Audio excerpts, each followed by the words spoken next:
You know, the nice thing about these videos is it gives you an opportunity to see something from a different point of view.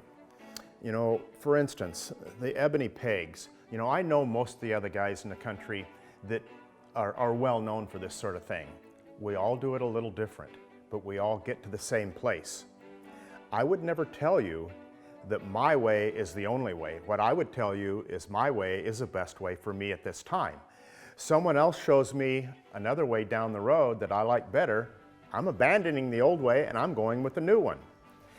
I always think this is a learning experience, and it's continuously learning. If you get stuck in your ways and you say this is the only way, you lose. No one else does, you lose. It's always better to keep an open mind, and that's why I think, you know, listen to all the sources. See what works for you. What I say may not work for you. It may be someone else that speaks to you better. But I have a way, and some people will like it, and some people, maybe it's not quite right. You know, I've worked in a lot of different shops over the years, custom shops, and I bounced around a lot. So I would go from one shop to the next, and they were doing it differently. And they would say, "Why are you doing it like this?" Well, that's how I learn. So I bounced around at several shops at one point, and I came back to one that I'd worked 10 years before, and I had all these different habits. So I went there and I started work one day, and the supervisor, who I'd known from before, he was my supervisor 10 years prior, comes over and says, "You know, that's not how we do it." So I said, "You know, I've bounced around at a lot of different shops in the meantime."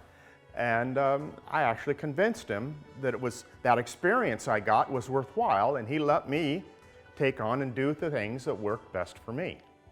You know, for me, green and green was an acquired taste. That may be hard to take for some people. They think I'm the green and green guy. But originally, I was a Krenov guy. I still am a Krenov fanatic. I still love Krenov. In fact, you can see Krenov influence in a lot of my work. But years and years ago, what I was seeing was some bad knockoffs, you know, and it didn't enthuse me too much. There was that old article from 1978 that did have some green and green, but I kind of passed that over. But at one point in time, I was working at a custom shop with another guy, his fellow employee, who was a green and green fanatic, and he started bringing books in.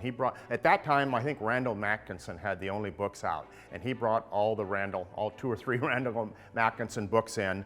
And through our discussions, I rapidly became a green and green fanatic. During the video, we went through a lot of jigs. I'm a little nuts about jigs. Jigs are fun, actually. There's a lot of thought that goes into a jig. Sometimes they can get really complex.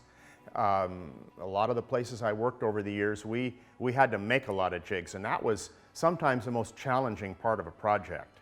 They can do a lot of things for you. They can really speed up the process, and they can make things more accurate. And sometimes, even if it's a one-of, you need to make a jig. No matter how much you love to do something, if you get too much of it, it's overload. I've been doing furniture for 40-some years. And the good thing about producing a design that people like is they buy it. The bad thing about producing a design that people like is they buy it, and you repeat it, and you repeat it, and you repeat it, and it gets old. I've reached a point in my career where I don't want to repeat those old things, and I have all sorts of ideas for designs, and that's where I want to go. And so I've basically cut off commission work. I'll still take some in, and I forward it on to a couple younger guys that work with me, but I don't touch it. My goal from here on out is I'm going to build new designs, I'll teach a little bit, do videos, magazine articles, maybe even a book, who knows, another one. But it's time for me to make it fun again. You know, it got to the point for me where it was just go, go, go all the time, and I was always behind, making the same thing over and over again. And you know, it's depressing almost when I shouldn't say it's depressing to have a 2-year backlog, but when you look out 2 years and you realize I have all these designs and all these things I want to do, and nowhere do I have a slot to slide that in. So that's what I've done now, I finished off my last, well, actually a guy working for me is going to be finishing off my last commission here in a couple months. and then I'm free to do what I want to do.